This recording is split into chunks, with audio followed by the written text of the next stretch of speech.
Alrighty. Hello, everyone, and welcome to today's cybersecurity training. Thank you for taking the time to join us. This webinar is a listen and learn presentation. However, if you have any questions along the way, you can go ahead and enter them into the Q&A section of the platform, and we'll monitor it and answer them as best we can get to them. You also have access to drag or move the video box on your screen around for your best viewing preference. This training is being recorded, so you will have access to it on our website, I believe later today or tomorrow morning. You can share it as a training tool or rewatch it whenever you need to. And now I'm going to go ahead and turn this presentation over to Kenny Rounds, CEO of Braver Technology. Excellent. Yes, thank you very much, Jen. As Jen mentioned, there is a Q&A section, so go ahead and pop those questions in. I'll try and do my best to answer them if they're relevant to the topic that's at hand. And if we don't have an answer for them, we'll try and get those answers for you afterwards. So with that, let's get started. So obviously what we're here today to go over is cybersecurity training, a little bit about ourselves for those of you who are not clients. Looks like we have a really good turnout, actually, by the way. Thank you. So for those of you who are not already clients of Braver Technology, we're a managed service provider up in the Northeast. We focused on helping companies get streamlined on what they're doing, and also cybersecurity.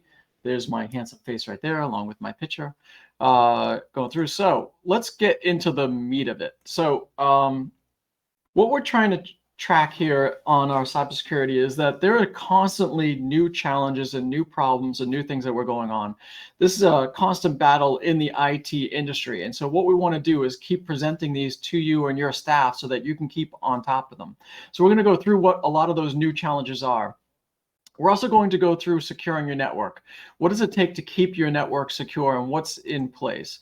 Also, what's next? What's the next steps in protecting your network? We have some really good content in there, all new from a lot of new things from our previous webinars. And what's happening is these security breaches are obviously ever evolving, which is why we keep having these seminars. And then the last thing I want to get into is the hybrid work office. So we'll start touching on that. We know that our clients are starting to adopt a hybrid work office. So we want to kind of touch on that. What does that look like, and what does it look like from a security standpoint? So why quarterly? So we do these quarterly for quite a few reasons. So one, there are constant new threats and updates. So what we want to do is keep you up to date on what those are. We monitor them on a regular basis. This is our way of sharing that information that we've gotten with you so that you know what's going on in the industry. We also want to reinforce best practices. So it's really important that it's just like going to the gym. It's muscle memory over and over again. Just keep working out and keep going towards that greater good of having good good cybersecurity practices in place. Then obviously, there's new staff that's coming on. So as you get new staff coming on, they should be watching these cybersecurity trainings as well, so that they're up to speed on what you want their best practices to be for your organization. All right, so first thing to realize is that cybersecurity and breaches is a business. It's not like the old days where it's just some hacker sitting in a back room doing nothing. This is a multi-trillion-dollar business into cybersecurity. You're battling against these professional hackers. This is their job. This is what they do. Many times they're private organizations. Oftentimes they're full governments that are in charge of this for various political reasons. Your network is attacked by these organized criminals, for lack of a better term. This is what they do. So it's not just some hacker or anything like that. These are professionals. They're good at what they do. You're good at what you do. They're good at what they do. So what we need to do is keep them out. So I'm going to start going over some of the breaches that have taken place. So I'm going to talk about this one right here, which is the SolarWinds breach. The reason I want to talk about this one is I think this is probably, out of all the security breaches, this is probably the one that was most underplayed in the media. And the reason I say that is that this is there was an infection of SolarWinds. SolarWinds is a software company that a lot of IT departments at major institutes use. So this is not one that you'd find in like your normal managed service provider. We wouldn't typically use this level of SolarWinds. This is more like at huge corporation levels. So that's why this was such a big breach, is that at these large levels. Now, the interesting thing is that FireEye, which is mentioned in this document here, was also using this large platform. FireEye is a security detection company. That's all they do. They were using this, and they were actually found that the tool that they were using themselves was actually breached after it had already gotten in their door. Their whole job is detecting breaches, and yet they were breached on the back end. The reason that I say this is so critical and so underplayed is that this was, so as you can see from this article, the suspicions of Russia are the ones, but this got into major government agencies. It got into a lot of major players in the industry, a lot of corporate environments. And we're talking about even NASA, and we're talking about the section of NASA that had nuclear access was breached. That's how major this breach was. And it was severely downplayed. Now, the reason I say that is that these are large organizations and they were still breached. You're going to hear me say this a few times. It's all diligence. If companies this size can get breached, then obviously a company your size can get breached. What can we do to protect against that? Okay, so Coors was also breached. This is a fairly recent one within the last few weeks, which is CNA, the insurance carrier. They were under a cyber attack, and they were compromised on their security and had to shut down compromising and going through. There's also there's new variants that we're always obviously have to be on lookout. This is a particularly troublesome one because it spreads itself in a different manner. This one's a self-spreading, whereas a lot of the ransomware attacks were kind of a little more manual. What they were doing is kind of like using artificial intelligence and actually going in, but then they're also doing it on targeted accounts. So they're using similar tools. Now, this is the big thing that we're worried about on these ones. That see this bottom one, which probably doesn't mean a lot to you, which is that they're using Windows PowerShell and SMB. The reason that's troubling is, number one, Windows PowerShell, that's a standard tool that's built into Microsoft. It's not a virus tool. It is a standard tool that our engineers use and most engineers use to actually do technical abilities. So what happens when you get a breach of a tool like that, the antivirus software and the detection software can't catch it because it's not a malicious program. It's actually a fundamental program in the computer. So what happens is these hackers get in through means of phishing. Typically, usually, unfortunately, it's through a compromise of an email breach, where somebody accidentally gives credentials out. Sometimes it's by poor network hygiene. We're going to go into some of what those network hygiene messages should be. But let's say they get into that account. Now what they do is they go start running the PowerShell. Well, it's not detected as any kind of intrusion on the system because the system just says, oh, well, it's PowerShell going through. So that's why these viruses, these attacks are particularly troublesome, because they're getting more clever. The other part of that is the SMB, which is what they're using. So those of you who are clients of ours see our monthly security scorecards, and you'll see something on them for SMB1. What that means is that's an old protocol from Microsoft to talk amongst computers.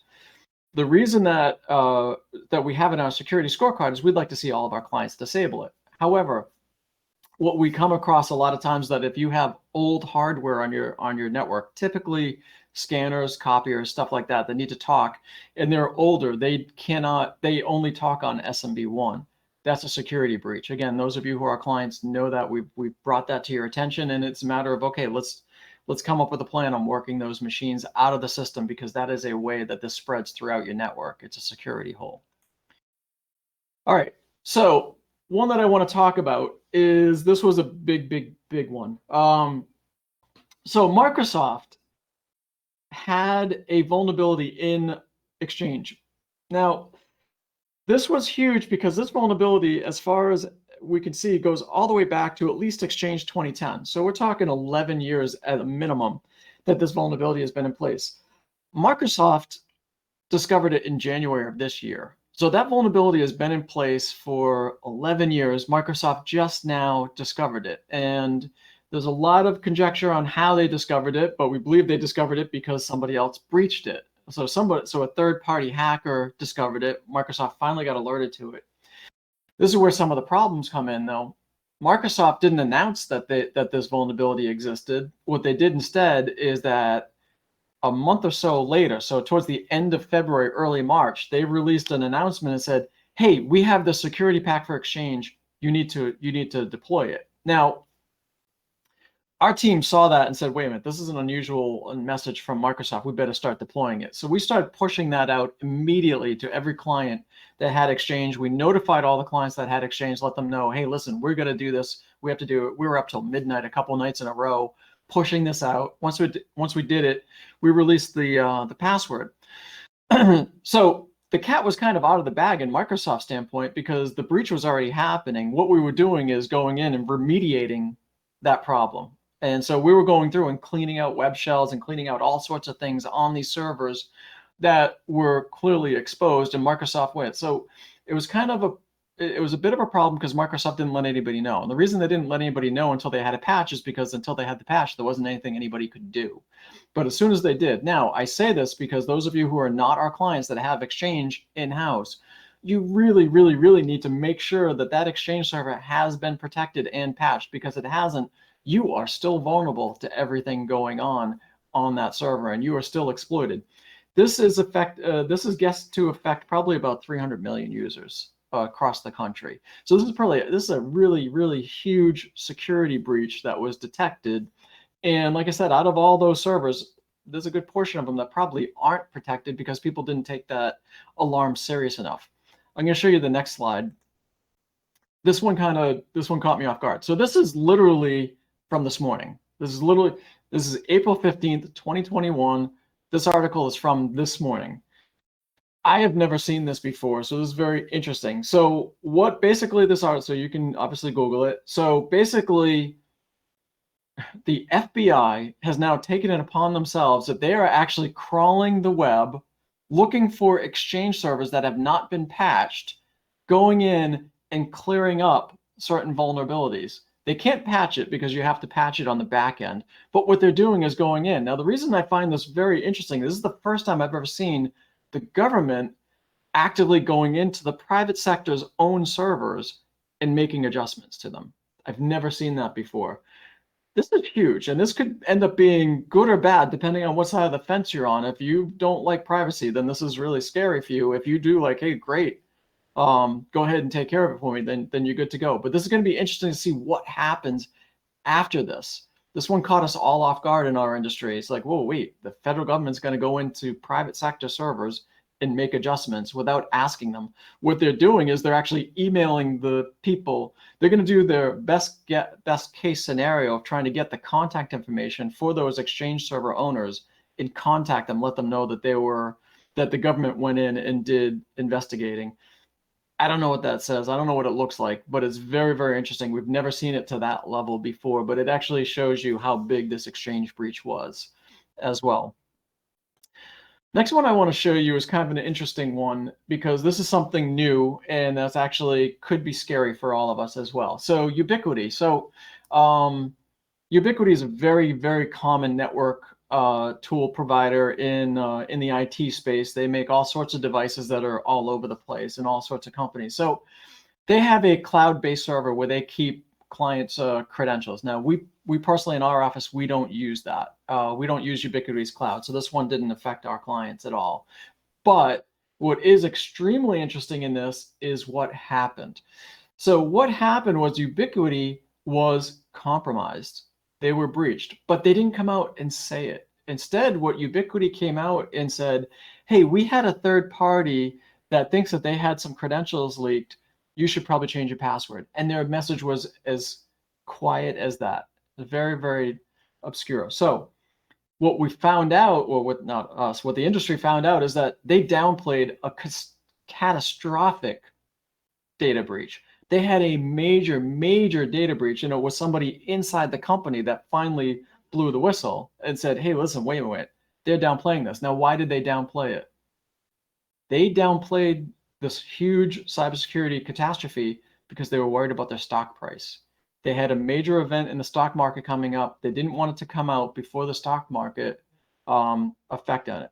The reason this is huge is that this is now companies, they're not releasing critical data that we need to know because they're worried about the financial ramifications. This is another one that we're going to have to see. If this starts happening more and more, this is going to be another area, because now your credentials are breached and the company that was breached is not telling you that they're breached. This is enormous. So we need to, so hopefully the SEC and everybody else starts to figure out how to crack down on this so it doesn't happen, because this is knowledge that we need to know and you need to know. All right. Another one I want to talk about here, this one hits home for those of you in Massachusetts. If you may have tried to get your inspection sticker done, you might have found out that you can't do it. Well, this is what happened. Applus is the company that takes care of the inspection stickers in Massachusetts. They were hit with a ransomware, and they have been down for, as you can see, it's been close to 3 weeks now. We're looking at least another week or so, it might be 2 weeks. So they're gonna be down for a full month because of a ransomware attack. So that tells me that they were not protected well enough and did not have great, they did not have great backups, and certainly didn't have got some kind of security breach in place. So this is, again, a major company. So they do the software for inspection stickers, not only for Massachusetts, but for other states as well. But we're in Massachusetts as one of the areas, and they were affected. So this is another major company that was breached that's affecting day-to-day use going through. So unfortunately, it happens to all size companies. It happens to everybody. It's going to have, it could happen to you. You got to make sure your users are educated, that you do everything you can to protect them. Okay. Now, on the line. So this is something that we've seen a couple times happen as well, and I want to kind of bring it to you, that this is something very new that's happening. So in a traditional ransomware attack, what will happen is the bad guys will come in. They'll typically try and attack the backups first. So they usually try and attack your local backups and encrypt the local backups.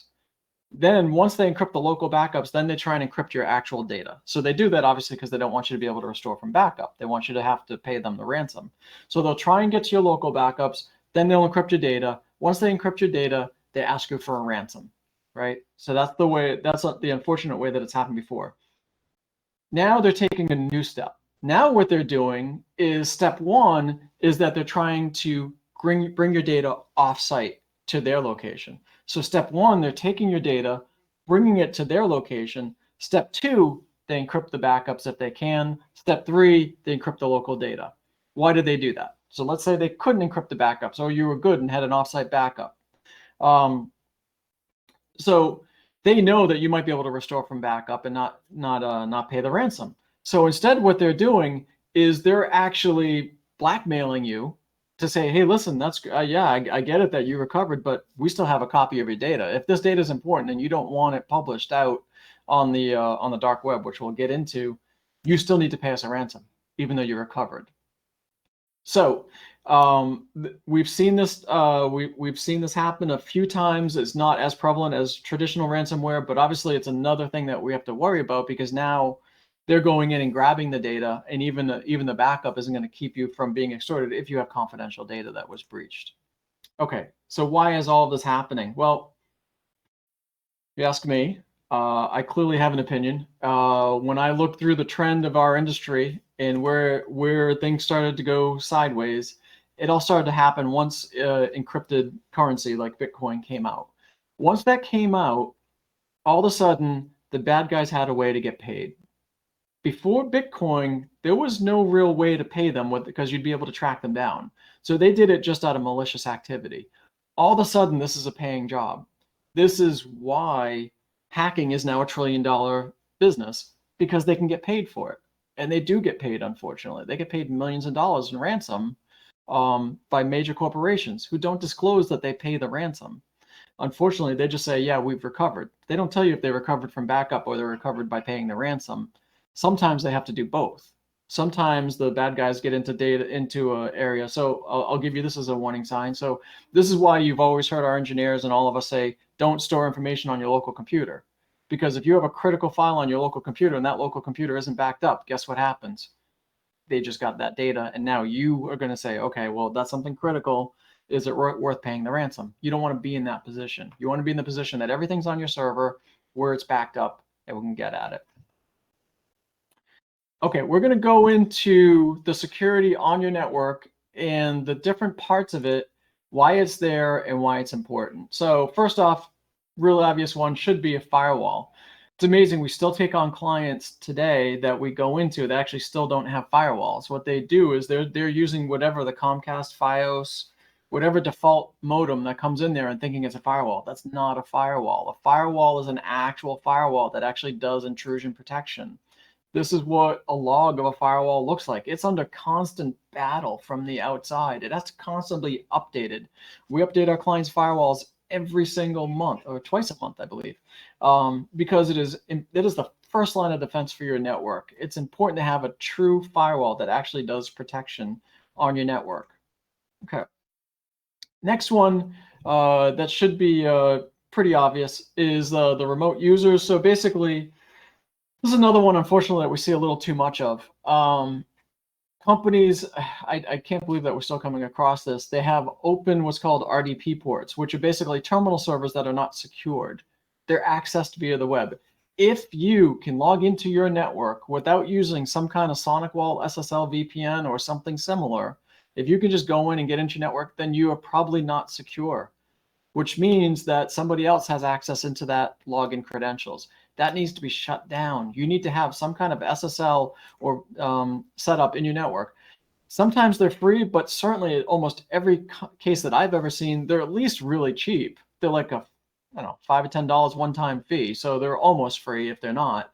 That adds a huge layer of security. So now all the conversations between your remote users and your firewall are encrypted. Obviously, with the hybrid workforce, this is more important than ever. You also want to talk about acceptable use. So basically, with the hybrid workforce, we have more people working remotely.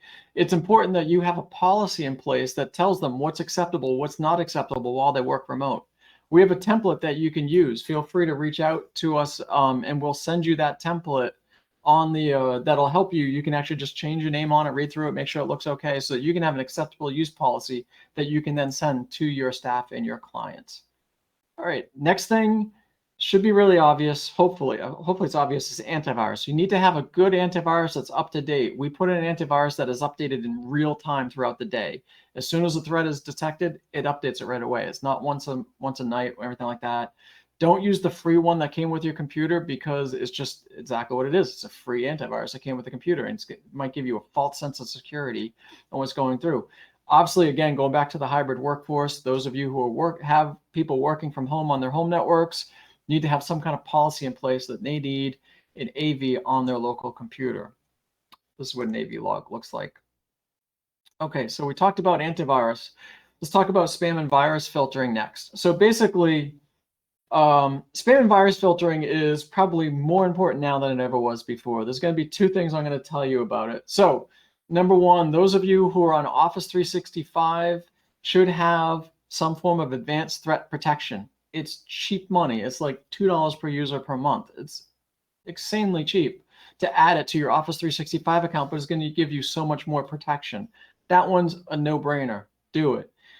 On all of our clients that have Exchange servers, we just upgraded all of our clients with Exchange servers to a much more robust spam and virus filtering and email filtering coming in, and we did it at no cost. We changed it all over because it's that important to have it done.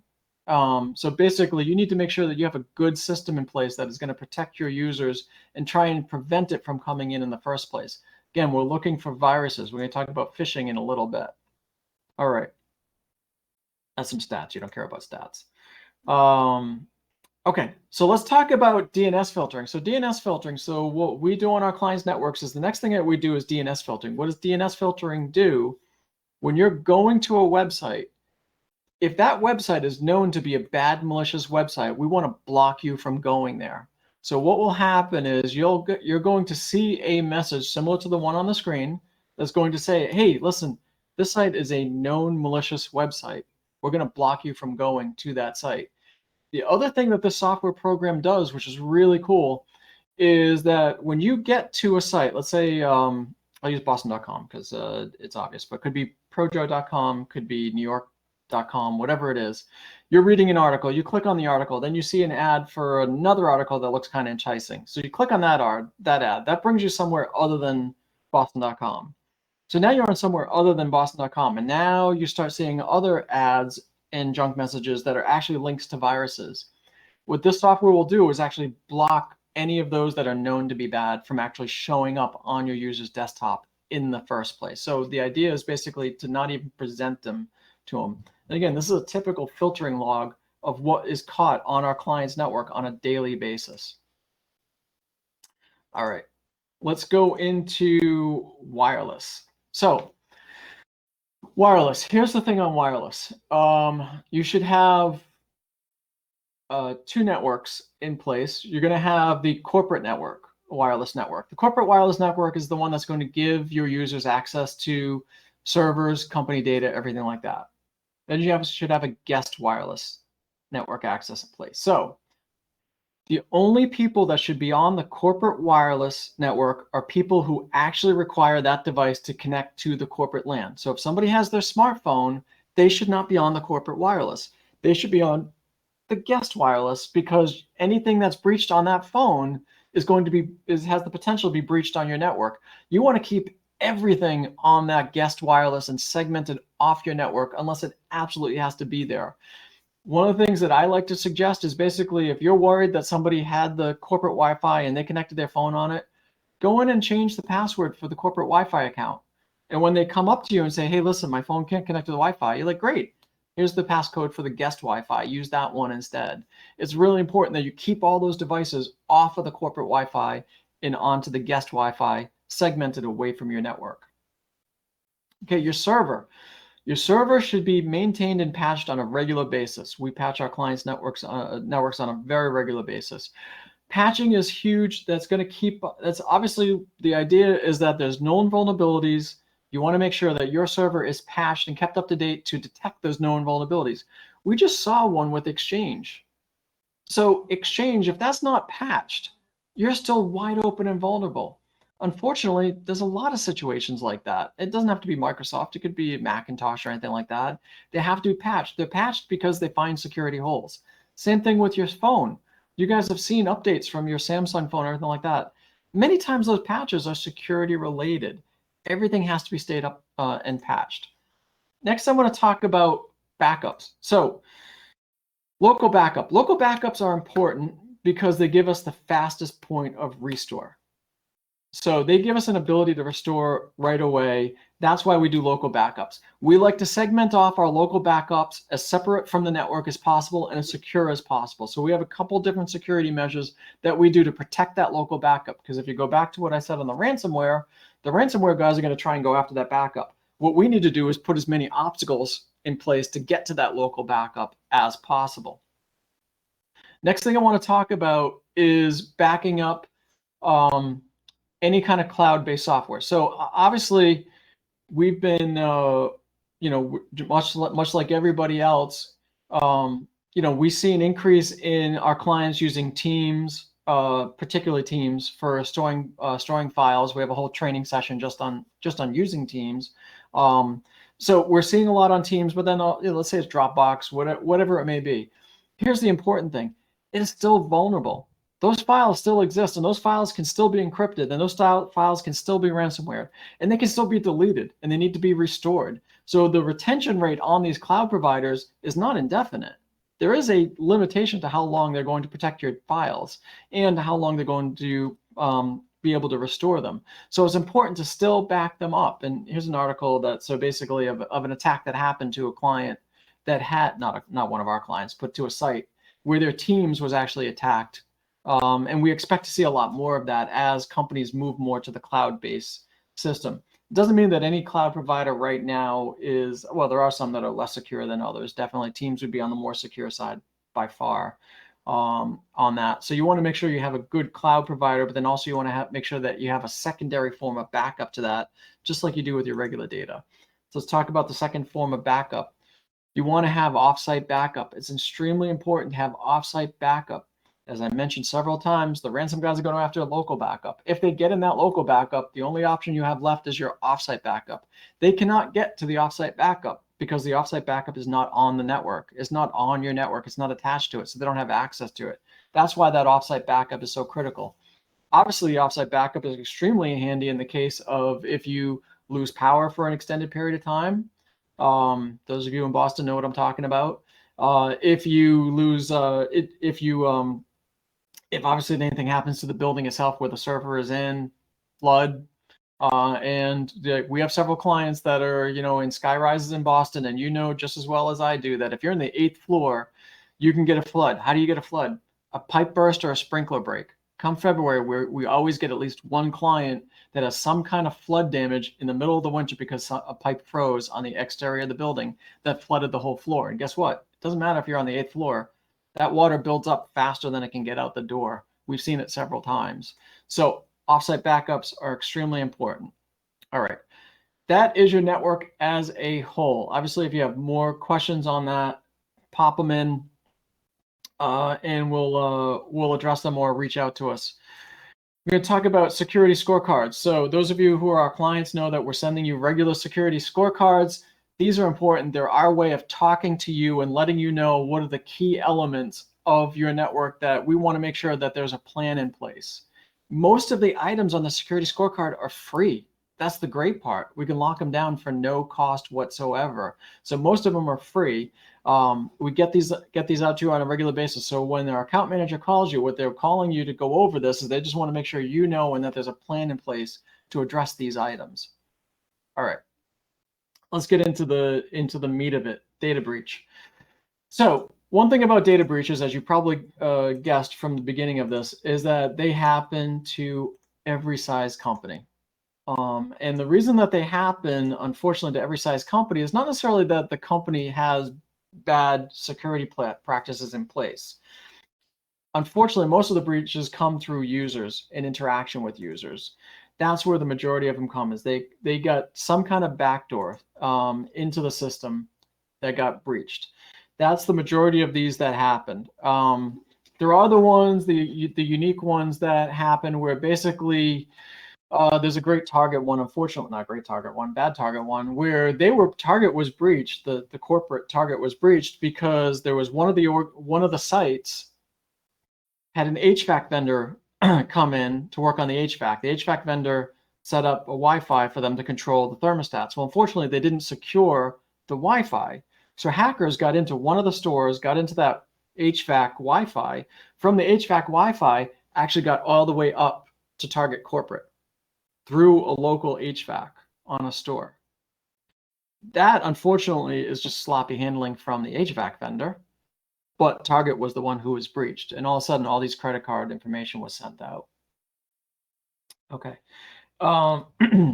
Okay, so let's go forward on this a little bit more. Okay, incident response template. So what is an incident response template? So an incident response template is basically how your organization is going to react to an incident. What that means is that basically you want to have a plan. You want to have a checklist in place that actually says, okay, if we get hit with a ransomware, if we get hit with a breach, if we get hit with this is what we're going to do. These are the people that would be contacted. These are the people that are in charge.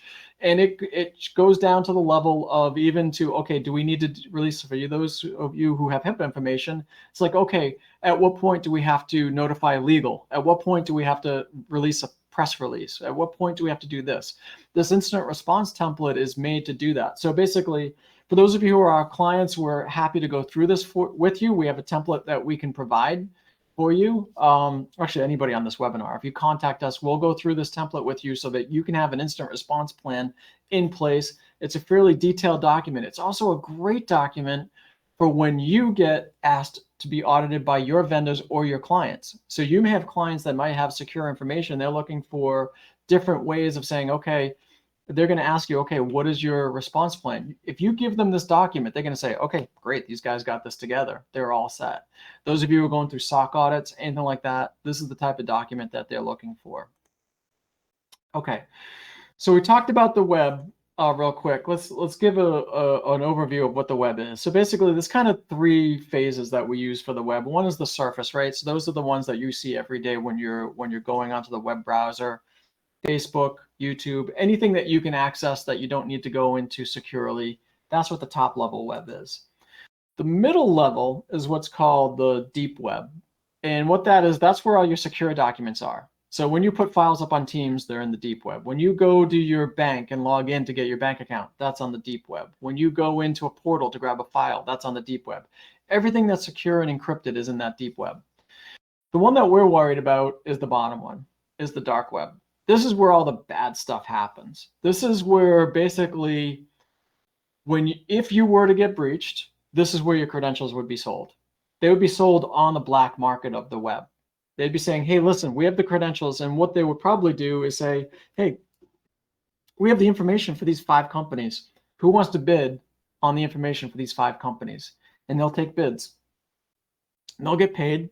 And then they'll release the information to that next one, who will then decide what they want to do with it. Oh, yeah, great. Okay, we're going to go into analysis of all this information and figure out what's valuable on it. It's also where all the drug trading is going. It's where the human trafficking is going. It's where gun trafficking is going. It's everything bad that happens in there.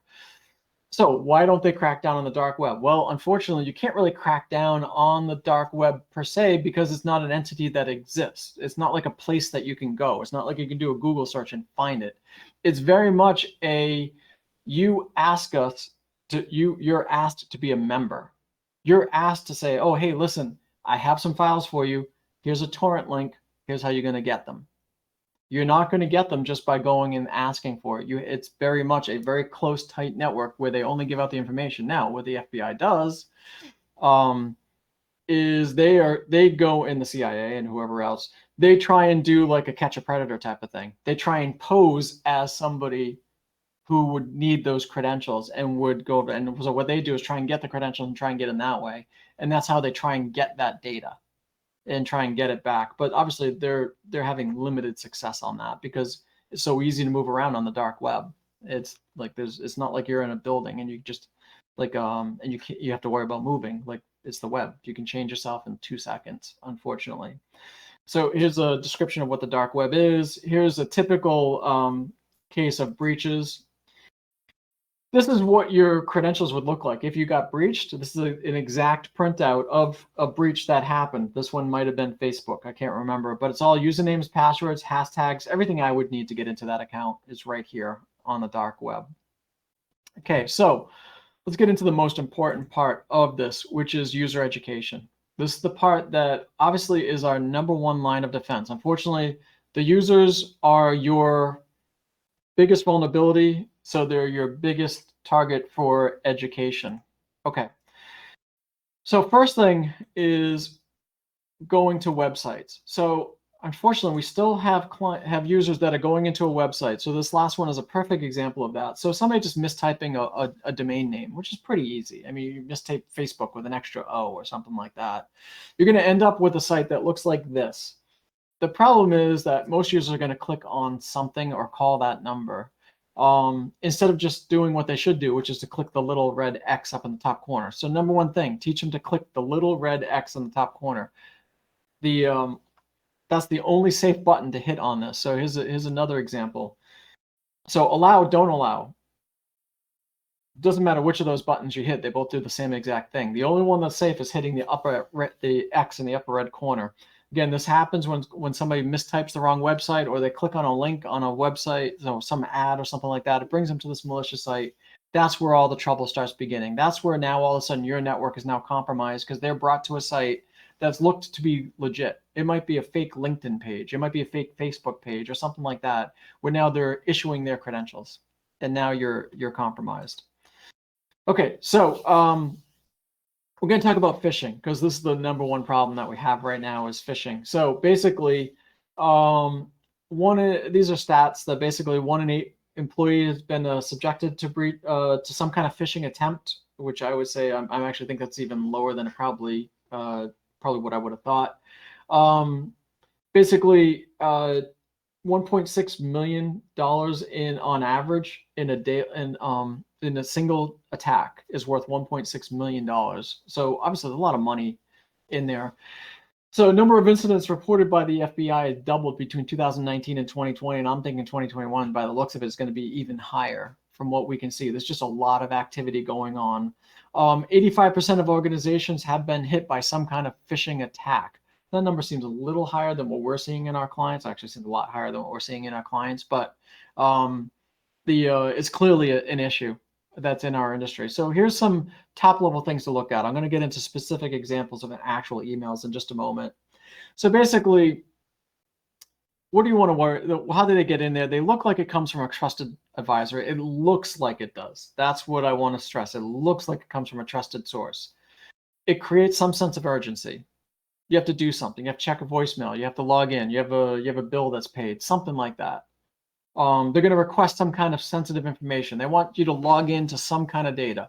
These are the 3 warning signs of a breach. So basically, one that we're seeing, obviously, that are very, because of the time we're in with the taxes, this one is coming out a lot now, and we want to bring this up now because the tax season has been extended. So basically, we're seeing a lot of an uptick of people pretending to be the IRS or pretending to be some kind of tax authority.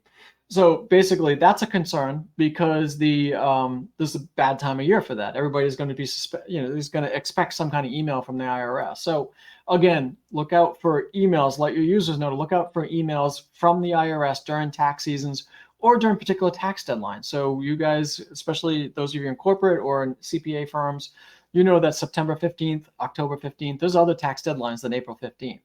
That's a lot of times when they hit. It's because they're going to wait until that last minute and say, okay, listen, let's attack now and go through. The other thing they're going to go from is tax-related software like Intuit and so forth. They're going to try and go at you from that angle. They're going to say, hey, we need to get access, this is the IRS, we need to get access into your Intuit account and your QuickBooks account in order to verify the information. We've seen that happen, come through. So you need to be suspicious, you need to be on guard. Unfortunately, you need to be suspicious of everything. All right. Next, trust. So this is another tax one as well that's coming from the CEO. So basically, I'm gonna give you some real life examples of this as well. Is that it actually is going to emulate coming from somebody inside your organization. I'm gonna go into a lot more detail on this in a second because this actually happens a lot coming in. So this is a document that Jen did an amazing job creating. Jen, are we going to have a link to this document somewhere, or is it going to be sent out somewhere? There is a link up on our training page. Okay. I'm sorry, I think it might be, yes, it's on the training page, I believe, under the 2FA, but I will definitely send it out with a link to the recording as well. Awesome, thank you.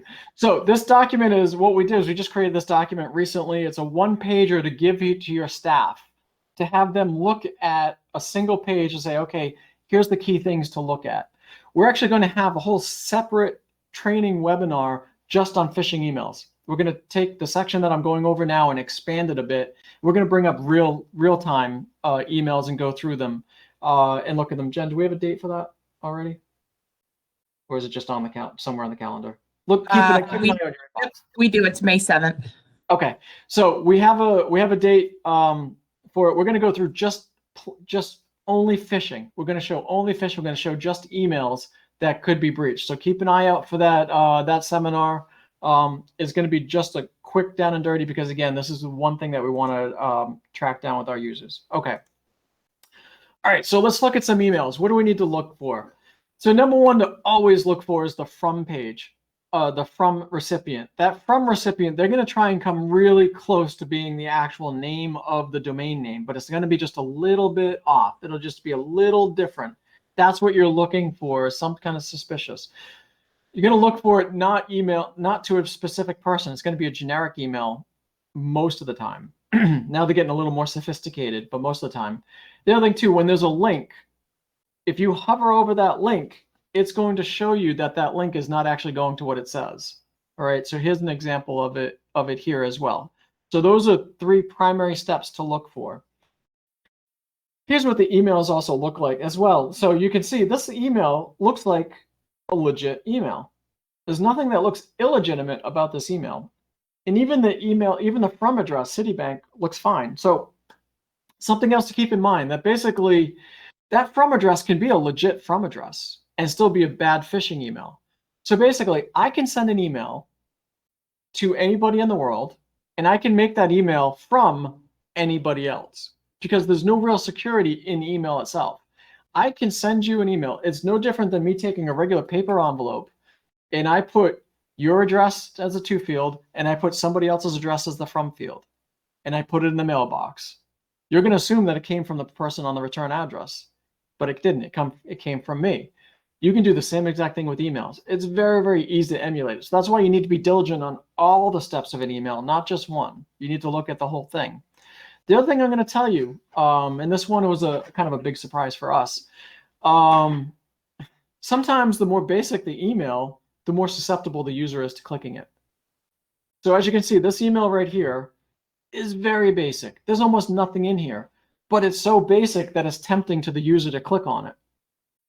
So, and it looks like a legitimate recovery message, like, hey, listen, you have messages that accidentally got deleted, you want to recover them. It's so basic that it actually works. Here's another one. We had, unfortunately, got contacted by not a client, but as a client now. One of their users clicked on this email message. And the sad part is, so what this email is saying, hey, you have a voicemail, click here to listen to it, right? The sad part is the company didn't even have voicemail message to email set up in their system. Nobody ever got this email before, but somehow that user thought that this was an email message for them, even though there had never been an email in the company like this previously. It's just too tempting because it was so basic. All right, I want to talk about social engineering. So social engineering, what is social engineering? Social engineering is when I go one step further. When I go and I actually use specific information about you to get information going on. So here, I'll give you a case in point. So in the newspaper, there might be a notice that there's a building that's going to be sold, right? So you're an attorney representing the seller, right? Let's say you're representing the buyer, right? So you're an attorney representing the buyer. So I see this article. Oh, that's interesting. So I call up the current owner. I say, hey, listen, I heard you're selling it. That's great. When's the closing date? They give me the closing date. Oh, yeah. All right. Well, I'm with the bank. When's the closing? Okay, great. I give the bank a call. I said, hey, yeah. Hey, I'm the attorney for the seller. I just want to verify when's the closing date and who's the buyer's attorney. They give me the buyer's attorney. I give the buyer's attorney a call and I say, hey, listen, yeah, I understand that. So I wait and I call them the day of the closing, right? I said, hey, thank you very much for doing the closing. I understand we closed on this building. We sold it for this amount of money. Thank you very much. Can you wire it to this account? And then they wire it off. This has actually happened 3 times that I know of to 3 different entities that actually wired the money for a closing to the wrong place. And what they were victims of is social engineering. Somebody got enough information through office managers and attorneys and everything, and all that information seemed very benign, seemed very like, okay, this is not a big deal to give out. The person who's doing the social engineering on the other end just put all those pieces together and said, okay, this is what I'm going to go through. Does it happen in real life? It does. It happened to a famous celebrity in real life. So Barbara Corcoran from Shark Tank fell victim to exactly that. Somebody social engineered her office about a $400,000 deal that they had going on, got the money to be wire transferred. Guess what happens after the money gets wire transferred? Bitcoin's gone. So basically, somebody was able to just social engineer them. They sent them an email that looked like it was the actual person that they were dealing with. It was off by just 1 letter, but nobody noticed that was off by 1 letter. And they wired that money off and the money was gone for good. Kudos for her and her staff for bringing it out and actually saying that it happened, because it'd be a lot easier to be embarrassed and not say anything. It's more important that they bring it to light so that you know when you do wire transfers, if you do wire transfers, there are some key security items that you need to have in place. Work with your internal staff, work with your bank. I have some of them up here for the sake of time. I'm not going to read through them, but I like to see dual controls. We had a bank that we talked to that didn't have the ability to do dual authentication. We wanted to have 2 people from every office sign up on a wire transfer. just to make sure that nothing happened. This particular bank couldn't do it. We told the client, you should probably look for another bank. So make sure there's all sorts of verification policies. Work with your bank, work with your internal staff, make sure you have internal processes as well, because you're just, unfortunately, just as vulnerable internally to get duped as outside. All right, let's talk about your website for a second. I want you to think about your website, and I want you to think about what's on your website. Now, it's going to be a constant battle between marketing and security, as far as I'm concerned, on what's on the webpage. Because on the webpage, the idea is to promote your company. But on the webpage, I also have a whole bunch of information. What do I have from your webpage? I usually have, in the About Us, I usually have all the people that work for your company. You guys are really proud of your clients, so you put your clients up there and you put client testimonials up there. Great. Well, what vendors do I work with? I want to put up the vendors I work with, so a potential new client comes on, they can see what vendors we work with, so they're really impressed. Well, guess what? That's really all the information that I need to socially engineer you. I can really easily call up your accounts payable department and look at your website and say, hey, listen, yeah, I'm with General Dynamics. I understand you guys have a project open with us. I'm just checking the status of the project. Okay, great. Oh, it's going to be done on this time. Okay, great. And then I want to make sure that I pay you the right amount, that I have the right amount down. What does that amount do? Okay, they give you the amount due. Go through. I wait until a closer time when that project's done. I call back up your account. I'm like, hey, yeah, this is Joe from General Dynamics. I understand that that we're just about done with this phase of the project. I just want to give you the information. You owe, you're due to pay us this amount. Here's the wire information to send that off. And so obviously I oversimplified it, but you get the point that everything I need to socially engineer you is right in your website. All right, so let's look into some emails.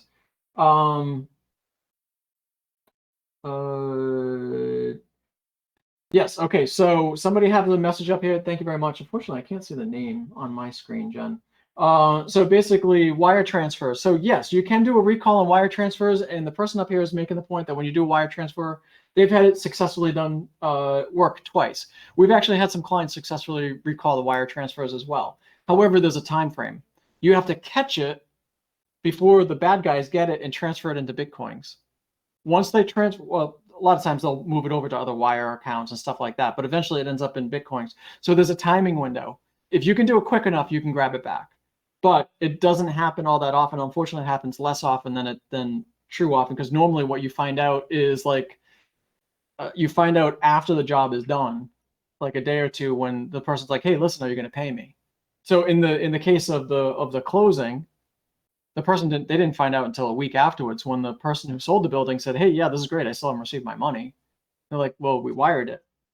Good luck. It's gone. But yes, try and do a refund. Let's see. This is what the red X in the wire puts. So the let's go into spear phishing. Okay, so phishing, we're going to give some examples on what a spear phishing looks like. So these are emails that look like they come from inside the building. So what they're looking at is targeting people inside your office to say, okay, listen, I need you to do something. I need you to go somewhere. So you need to be diligent to check inside your office. Now, one of the things that we do with all of our clients that I would suggest that if you don't already, you should have a tag that comes up on your email that says this email came from outside the building. So it's a red flag. Whether you're on Office 365 or Exchange, that tag can be added very easily. Just ask your IT department to put it in there. So there should be a notification. If you don't have that, and if you need help setting it up, obviously reach out to us and we'll show you how to do that. Okay, next. This is a classic one that unfortunately we've seen. I'm going to give you some real life examples of, these are actual emails that came from actual clients of ours that they were kind enough to share with us. We've changed the names on them for obvious reasons. So basically, this is an email that came in and said, hey, there's something I need you to help with. I'm into the afternoon. Can you help me? All right, I'm going to step out for lunch. There's some list of clients that we need and we need gift cards for. This is what we call the famous iTunes gift card. This is where they're asking for iTunes gift cards and basically saying, okay, I need you to go out and get me iTunes gift cards to get for the clients. And so what happens, unfortunately, is that whoever's being directed, usually an office manager, something like that, will go out, get the iTunes gift cards, scratch them off, and then start reading the numbers or emailing the numbers back to the person on the other end. Does it sound crazy? Yes. Does it work? Oh my God, it actually works. There's people who have actually fallen for this and done $1,000 worth of gift cards. We've had clients that unfortunately the office manager was so diligent they couldn't get $1,000 at one site. They went to 4 different sites to go get the gift cards just to make sure that they had them. In this case, you can see the client was great. They said, hey, listen, this seems kind of odd. I'm not going to do that. And they came back and said, okay, well, if it seems odd, don't do it. These guys caught it. This is the type of stuff that don't assume that your users won't fall for this. Unfortunately, that's where the trouble happens when you make that assumption. This is why they need to watch these videos to say, oh yeah, okay, I've seen this. I haven't done a seminar yet where somebody hasn't come back and said, oh my God, yeah, we actually just saw that in our office. Okay. Here's another one that happens. Basically, you call up and say, hey, who's your HR director? Or maybe you just got it right off the website. Say, oh, it's Cheryl. Okay. Thank you very much. I'm with the ADP or whatever it is. I'll give Cheryl a call. So what they do is they go on the website, they find out who the CEO is. They might send bogus emails to the CEO. Now, if you guys have ever seen an email come in that has nothing in it, it's almost like 2 characters. It's like, well, what was the point of this? Well, there's actually a point of that email. What they're doing is they're testing to see if it's a valid email that gets a bounce back or not. But then 2, they might do it periodically until they get an out of office. Then when they get an out of office, what they're going to do is actually go in and attack. They're going to go after your HR person. They're going to say, hey, listen, I need to update my paycheck information. Okay, great. Just fill out the attached form. They fill out the attached form. They even send it a voided check in this case. They went all this far and then basically set up a dummy bank account. That person's paycheck started going to the dummy bank account and started going to somebody who wasn't in the company. We've done this seminar with state police before, and the state police officer is funny. I had this up on my part of the presentation, and he actually had a real case example of one of the major figures in the state that actually fell for this. They were the head of a major part of the state government, and they went, he said it was 3 or 4 months where their paycheck never got deposited, and they never even noticed because they were overseas. So they went through 3 or 4 months of their payroll going to going to some generic bank account. All right, what's another thing you could fall for that can happen? Fake invoices. So fake invoices can go both ways. So let's say you were breached and somebody was able to get into your emails and watch what's going on with your clients. Well, a common thing that will happen is they won't actually act on anything in particular. What they'll do is they'll actually take the email that you're sending to their clients, they'll see a job or something that you're working on, and they're actually going to send a fake invoice to your clients and say, hey, listen, I see that you have this invoice due. I need you to pay it, and I need you to send it back over here. The other thing that'll happen is just the opposite. Obviously, somebody in your office receiving a fake invoice from one of your tenants. We're actually, unfortunately, seeing this happen a few times as well. There's a case that we're working on right now with one of our clients where this exact thing happened. It's a multi-tenant building. Somebody in the building, one of the tenants received a fake invoice, paid several fake invoices. Come to find out, it actually wasn't from the building at all. It was from outside of it. So who's to blame? Like, where does the breach lie? And that's where the question is. But basically, you need to be diligent on those invoices. Again, make sure you have a flag that says this came from outside the building, but also you need to make sure that your staff, your AP staff, knows to look at that, but then also keep an eye out for any weird activity with the clients. Okay, regular phishing testing. So one of the things that we can do on this is to have regular phish testing, all right? How often does this happen? So this, again, is like going to the gym. What you're looking for is them to see bad emails over and over again so that if they click on it, they get a warning message that pops up and says, hey, yeah, unfortunately, you just clicked on an email that was a phishing test. Here, by the way, here's some training to go through and make sure that that doesn't happen again. We're doing this for, I think we're finishing up the majority of our clients now. Who don't have phishing testing, and giving them regular phishing testing and making sure that they are exposed. So again, it's all reinforcement. What we do is we constantly update these phishing emails to make sure that they look like the current threats that are out there. All right. Next one I'm going to go after is the single most important part of this entire presentation. If you do nothing else, this is the single most important thing: 2-factor authentication. You should have 2-factor authentication everywhere and anywhere that you can. Any application, any system, anything that allows you to do it, do it.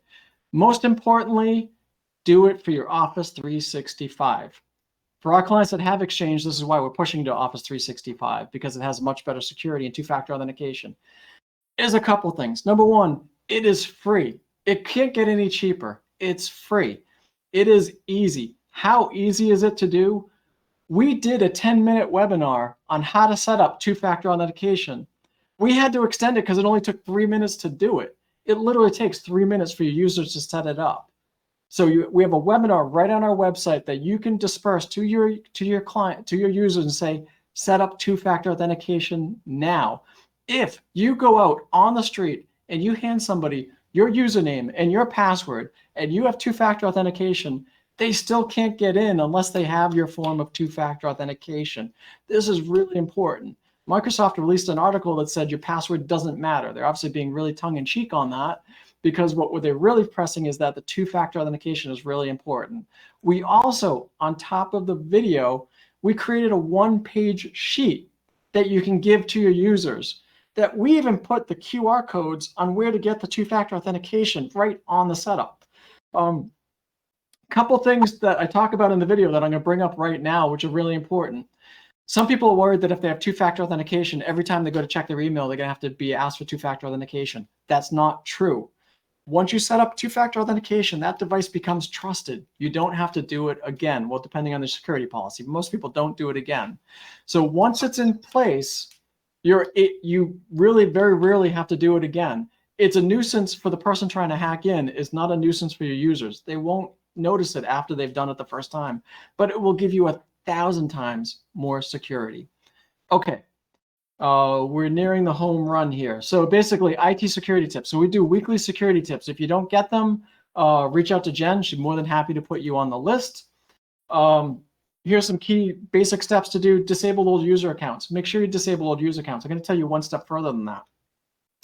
When our clients call us and let us know that, hey, listen, this user is no longer here, we have a whole security protocol that we do in place, including one that sends an email out to our entire staff saying, hey, XYZ user is no longer at this company. We do that so in case that user calls us, everybody knows, hey, listen, they're not with the company anymore. We disable the user. We change the password, but we don't get rid of the user account. And sometimes what happens is that the client, the client, for good reason, say, hey, no, we still need access to this account. Please don't disable it. I still need access to it. Okay, but here's what we need from you. When you are done with it, let us know so we can disable it. Now, our clients we meet with on a semi-annual basis, and we give them a list of user accounts that have not been logged in for 30 days. So again, if you have an MSP, you want to work with your MSP and have them do that as well. So we give them a list of users who haven't logged in 30 days, and we ask them, can we get rid of these user accounts? Please let us disable or delete these user accounts. You want to do the same thing. Every time you have an old user account, you have an old door that's open that could be cracked open, unfortunately. Change passwords regularly. That should be really obvious these days. Enable two-factor authentication. Password complexity. Let's talk about password complexity real quick. What password complexity means is lots of uppercase, lowercase, but I'm going to tell you one thing. Length is more important than complexity. If your password is 123XYZ 456, right? Okay, it's a password. Maybe you have an ampersand on that. It's a good password. But if your password is, hey, it's summertime and I love it when it's warm, you actually have a more complex password than the other one because it's longer. Now, the real great thing to do is you say, I love the summer when it's warm, and you take an I and you put it on 1, and then you put an exclamation point. Now you just have the best password ever, but it's also easy to remember. Those are your best passwords. Longer the better, because what happens, you get a brute force attack. A brute force attack is going by the number of characters that are in there on how it can get into that. Okay. Cybersecurity insurance. So I am not a big fan of any kind of insurance that I don't need. However, I will tell you that if you don't have cybersecurity insurance for your company, you're crazy. This is going to cover your bacon if anything happens. They're going to help pay for litigation. They're going to help pay for recovery. They're going to give you access to tools that you could not afford to pay for on your own. They're going to negotiate with the ransomers if that's required. They're going to be on your side on the whole step of this thing. I highly recommend that you reach out to your insurance provider and get it, and get a get a good coverage that'll cover a lot. Okay, let's go into the. Sorry, I just got feedback from you, Jen, I think. So next one, the next one to go into is hybrid office. So basically, we're going to go into this. Is going to be the last thing I'm going to cover. It's obviously very topical what's going on. So basically, as companies are coming back, we're starting to see the hybrid office come back as well. So what that means is basically users are starting to work some on site and some at home. Let's talk about that for a little bit and what security measures that we have in that. So one thing to keep in mind that what's on the user's home network when they connect into you is now on your network. So you need to be diligent. So BYO devices, or bring your own devices. This would happen. A year ago, everything was going crazy. Everybody was trying to work remote. Everybody was trying to buy notebooks, everything. The market got saturated. There was no equipment to be bought. So people were like, okay, listen, whatever you have at home, use that. We got it. Stopgap measure, had to make it happen. We worked with all of our clients to get that working. Many of our clients bought AV for the people's home users, which is the right thing to do. But what's happening is there's a whole bunch of things on that computer that we don't know about. Do they have AV? Are they? Is the AV up to date? Is it even current? Or is it just the free one that they bought when they got the computer and it's expired? Do they have any malware protection? Have they done any security patches on it? Obviously, if it's not your equipment, it's not being monitored. It's not being detected at all. So it's important. I would say that at this point in time, you need to start working on what your final policy will be and start working towards that future plan. What is it going to be? And make sure that your users are using company-owned equipment that you can control and secure going through. So what are some other things that we're worried about? Make sure that their screensaver is set on the computer. Make sure they lock it when they leave it. When they get up from their desk, they can just hit Windows key and L and it'll lock the computer. Make them do that every time they leave their desk, because they're gonna have other people walking around their house that you may not know about. Even kids, spouses, whatever. Hear eavesdropping in conversation. So obviously you have multiple people working at home. It's not always easy to distance themselves. So be mindful to let your staff be mindful of what they're talking about and who else might be hearing it. Maybe they're not worried about their spouse hearing it, but you don't know who their spouse is on the line with at the same time. So make sure they know that if they're making a secure call, they need to be in a secure environment, especially when they start talking about passwords. So the password security, obviously it's difficult for you to enforce your password security on their home networks, which is why we like to see you use business networks, business computers at home. Make sure they at least have some kind of password security that they're changing on a regular basis. Unfortunately, if they're on a shared computer with the rest of the family, I'm totally concerned about that, because anybody in the house could come in and log in while they're still on your VPN and get into your network. So we really need a lot of diligence in there. The other thing that we started seeing at the beginning right away that we tried to warn our clients about is it was a very a big push where people were just taking files from the office, bringing them to the computer at home and working on them at home. So not a good idea, because that file's not being backed up. You have no idea what the security is on that file. You have no idea what's on that computer. So make sure those files are stored in a safe, industry-approved facility that is either at your office, something like that. Try not to get them to move the data off your network. Once the data is off your network, you're out of control of it. You don't have control of that data, and that's the last place you want your data, is a place where you don't have control over it. All right, file sharing, I just touched on that really quick. If you're gonna do file sharing, make sure you use an enterprise grade file sharing solution. Reach out to our staff, we'll help you select the best one that's for your company. Wi-Fi, so when they're at home, keep in mind that they're now on, a lot of times they're gonna be on their home Wi-Fi. If they're on their home Wi-Fi, they're subject to whoever else is on their home Wi-Fi. So if their neighbor cracked into their home Wi-Fi, guess what? They can now try and get into their computer, which is now linked to your network. Make sure they have a strong Wi-Fi password, strong Wi-Fi encryption. I'd love to see them use a firewall at home, but it's not realistic. You know, I'd love to sell everybody a SonicWall firewall for their house, but it's not going to happen. So we need to make sure that they're more secure than normal at home, because they're not going to have the same level of protection that they have at the house. And obviously have them don't share their Wi-Fi password. This is a free report that's available if you want it. Top 10 ways hackers get into your into your network and into your firewall. All right, I'm going to talk about another part of the hybrid workforce which is hosted VoIP, which is awesome. Obviously we sell the Clean Voice system. You can take your phone home. You can use it on a mobile device. You can use it on the web browser. There's a whole bunch of different ways you can use it so that you can actually be seamlessly integrated. Those of you who are clients of ours call into our office, realize, you already know that you transfer between all of our staff and they're very rarely in the same place and you don't even realize it. So it's great, but there is a warning sign that goes with it, which is 911. So what you need to know with your phone system is that when somebody dials 911 on that phone, what address pops up? Because that's the address the ambulance is going to go to. Now, how do you find that out? Don't dial 911. Dial 933. When you dial 933, it's going to read back to you what address is on file. Two things you can do. Number one, make sure the phone is updated with the address of where the actual phone is going to be. Or number two, which is just as easy, have your users unplug the phone when they're not using it. Have them tell their family, this phone is not for 911, unplug it when they're not using it so it doesn't get done. So you have one of two options to do that. We recently sent out a questionnaire to all of our clients saying, hey, update your 911 information. We're going to do that on a regular basis to make sure that your 911 information is updated on your system. When you see that, make sure you respond back to us. Okay. Next one. Jen, I know you were working on this. I don't know if it's done yet. The return to hybrid office. I'm not sure if that's finished up or is it still in process? Still in process. Okay, so we are working on one quick sheet for you for the return to the for a hybrid workforce. Obviously, we did one before for a return to office.